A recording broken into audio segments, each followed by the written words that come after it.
Si me siguen las Sagradas Escrituras, porque los monitores no se puede poner el Easy Worship. Varias cosas quiero considerar. Lo primero es que quiero que observemos la intercesión de Judá. Dice el verso 18, entonces Judá se acercó a él, se acercó a José y dijo, ay Señor mío, frase común en los labios del profeta Ezequiel, frase común en los labios del profeta Jeremías, frase común en el Antiguo Testamento. Ay Señor mío, te ruego que permitas que tu siervo hable una palabra. Digan conmigo, una palabra. Una palabra. La hermana Daisy dice que recibió una palabra. Y una palabra es suficiente para poder crear una revolución en tu vida, para poder desviarte del camino incorrecto, donde puedas ir o donde yo pueda ir. Una palabra basta para meternos en el carril correcto de Dios. Una palabra. Una palabra basta. Para que cuando estemos enfrentando las tormentas de la vida, pueda haber bonanza. Una palabra basta para que un familiar enfermo pueda ser sanado. Di la palabra. Dijo aquel hombre a nuestro Señor Jesucristo, di la palabra y mi siervo sanará.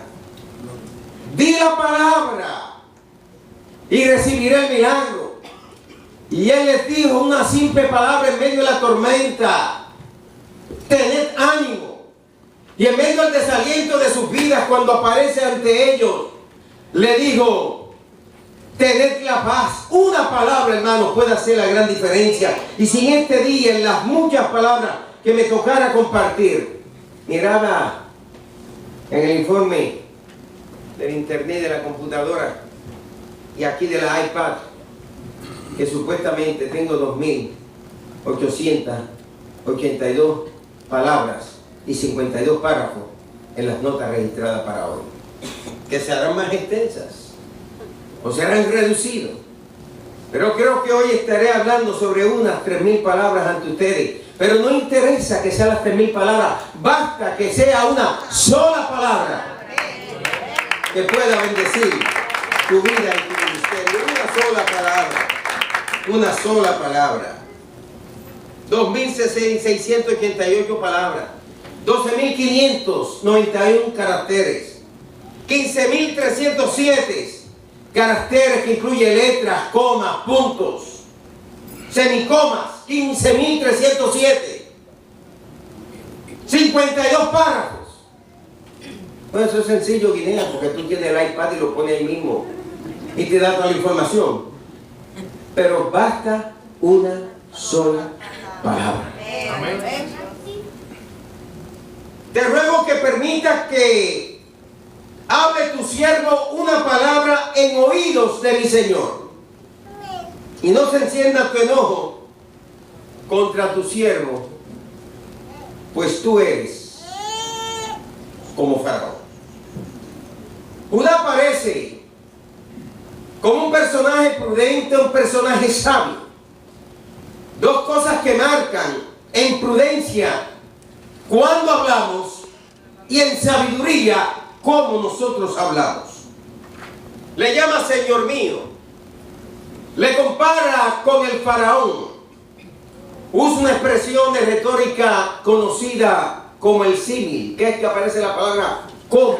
Es un símil, es comparación. Y le pidió una palabra a su Señor, para con esa palabra poder aplacar el enojo que tenía. Tomar una posición de mediador, de intercesor. Abogar con todos los recursos posibles en esa palabra. Cuando nosotros hablamos de las 7 palabras, sabemos que literalmente no es más que una palabra, si no es una oración, y esa oración se resume, cada sentencia se le llama una palabra. Él sabía cómo manejarse con altura. Tenemos que saber nosotros con quién hablamos y cómo hablamos con las personas. El tono como digamos las cosas puede manifestar aceptación o puede manifestar rechazo. Puede expresar agrado o puede expresar desagrado. La actitud actitud que tengamos, aunque digamos una gran verdad, puede ser desfavorable a nuestras vidas, o la actitud que digamos detrás de esa verdad puede ser favorable a nuestras vidas. Ese diría a José, respetando la investidura que está en José. En República Dominicana es muy dado escuchar cuando se habla y se dice tiene rayas, tiene barras. Y el dominicano a veces dice tiene sus rayas. Y eso significa que aunque lo veas vestido de civil, cuando se pone el uniforme, ahí están las rayas todavía. En el mundo espiritual hay hombres y hay mujeres que tienen barras de parte de Dios. En el matrimonio al esposo, él le ha dado unas barras especiales y la esposa tiene barras que los hijos tienen que honrar de igual manera. En el mundo espiritual se tienen que respetar y se tienen que honrar las barras que Dios ha puesto sobre nuestras vidas. Cuando observamos a Judá, surge una pregunta al tratar de acercarnos a la historia y quizá meternos en esa antesala del palacio. Él habla por iniciativa propia, él habla porque fue seleccionado por sus hermanos, él habla porque acaso se sintió culpable de que él fue el que vino con la brillante idea de que no mataran a José, que lo sacaran de la cisterna, que fuera vendido como un esclavo.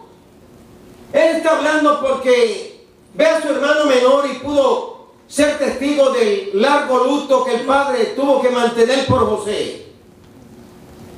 Porque cuando alguien fallece y se tiene su cuerpo presente, alma y espíritu ausente, es más fácil despedir y decirle hasta un adiós hasta que vemos que es depositado en la boca de la tierra.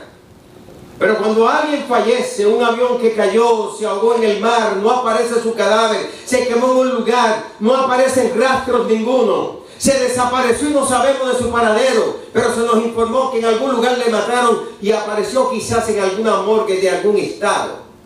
Sin identificación es más duro para un pariente poder aceptar la realidad de la muerte. Siempre se quiere ver el cadáver. He ido con personas cuando han tenido que ir a identificar un cadáver. La manera más grotesca es cuando esa persona tiene que estar detrás de ese cristal y le pasan esa camilla con un cadáver con una sábana que le cubre de los pies a la cabeza, y van trayendo esa camilla y la ponen ahí al frente, y la persona se agarra de las manos de sus seres queridos, y si está el ministro, encuentran refugio en los brazos del ministro porque le recuerda que son los brazos de Cristo, y se acercan al ministro y le aprietan la mano, y el ministro, tomando ese lugar de representar a Dios para la vida de esta persona, le acerca el brazo, le da el abrazo, y cuando comienzan a descubrir el rostro de esa persona, que ese proceso es segundos, pero para aquel que ha perdido un ser querido es un proceso de siglos. Se ve el pelo, se ve la frente, comienzan a aparecer los ojos cerrados con los párpados caídos, la nariz como un monte que se levanta, la boca como un lago que está delante, y poco a poco la persona cierra los ojos, da la espalda. Siempre cuando yo he oído me han hecho lo mismo, darle la espalda y dice, está bien, es él, es ella. Es un cuadro triste. Aún uno como ministro no se puede contener uno de expresar sus emociones cuando ve a alguien identificar algo, pero en la vida más difícil aún es cuando hay que enterrar y dar sepultura en la mente y en el corazón de uno a un cadáver que uno nunca ha visto. Y fue la amarga experiencia que Jacob tuvo que vivir por unos 20 años. Por eso seguía José como desaparecido en su mente, como que si no hubiera muerto, aunque José estaba vivo. Flavio Josefo, y lo cito simplemente como información histórica, es muy dado a crear discursos en labios de algunos de los personajes bíblicos. Cuando tú estudias a Flavio Josefo, en este caso el Tomo 1 de Flavio Josefo, Antigüedades de los Judíos, el tomo 2, que lo consigue gratis en internet. Que te invitaría a que vayas a internet y busques ese discurso gratis. O yo te lo envío por internet. Una de las cosas que él pone, no una palabra, no un discurso corto en labios de Judá, sino que él pone un extenso discurso. De ese extenso discurso pudiera citar algunas cosas sin ninguna veracidad histórica, pero sí como una información de reflexión.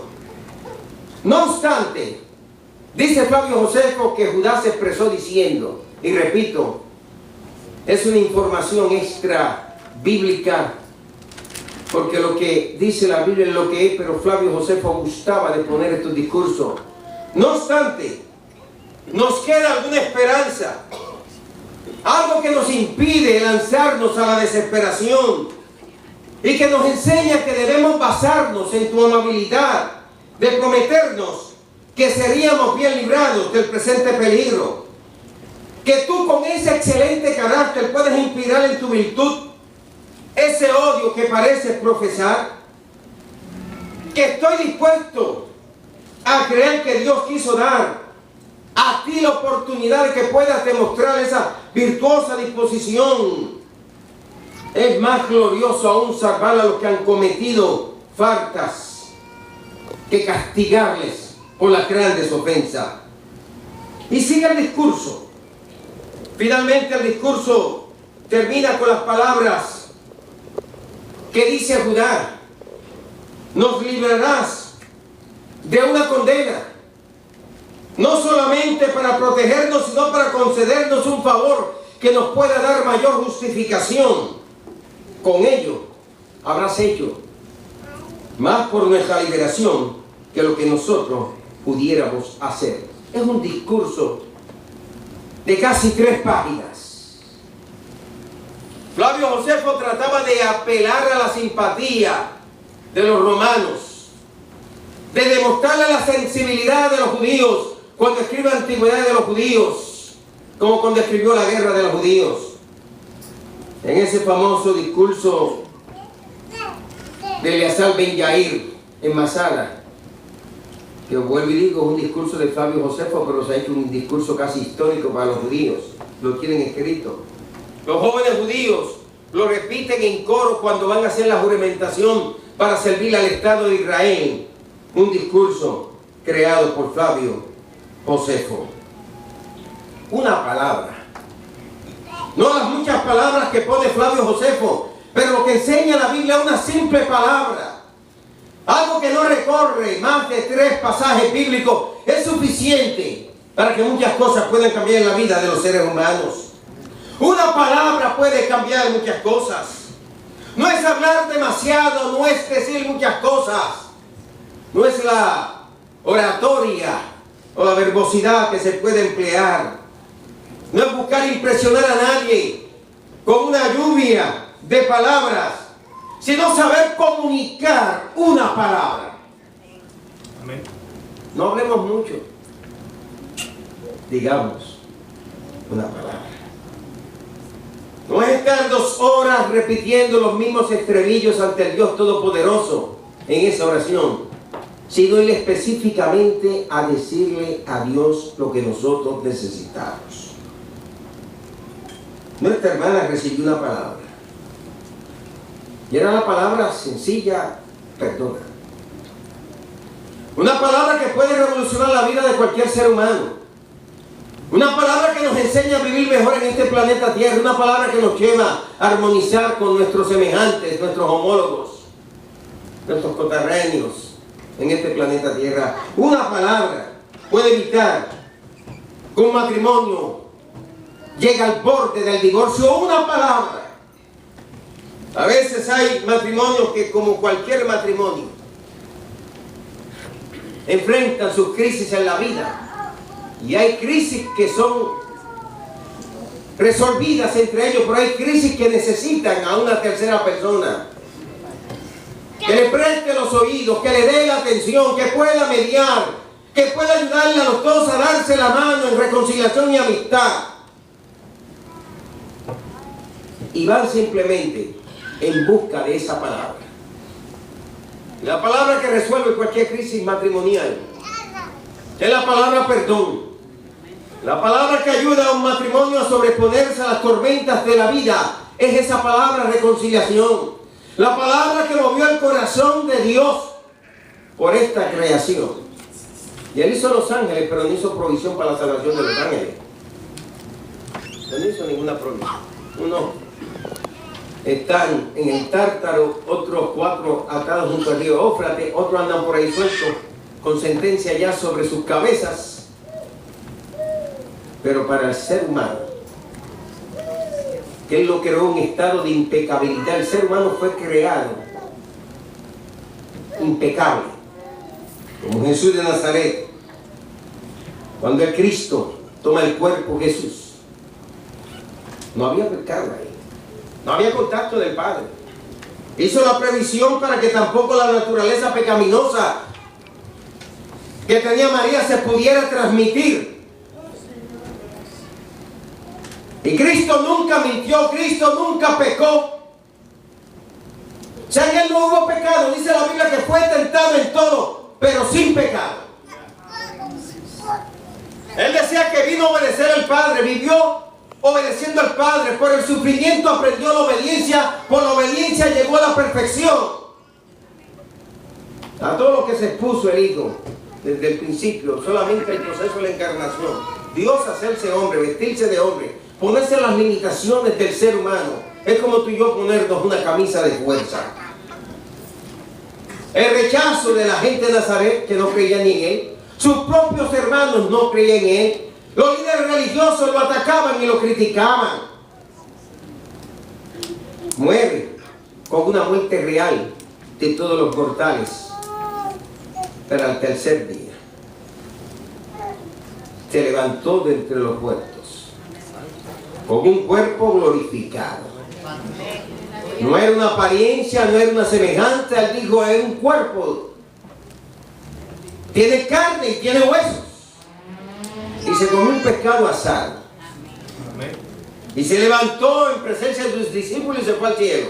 Y allá en el cielo Él está sentado con esa naturaleza divina y esa naturaleza humana totalmente reconciliada, no en dos personas, sino dos naturalezas en una sola persona, y vendrá del cielo con ese cuerpo glorificado. Y un día los que murieron primero en Cristo, y aquellos que estén vivos, o aquellos que estemos vivos, o aquellos que puedan estar vivos, serán transformados en un abrirse real de ojos con un cuerpo glorificado también.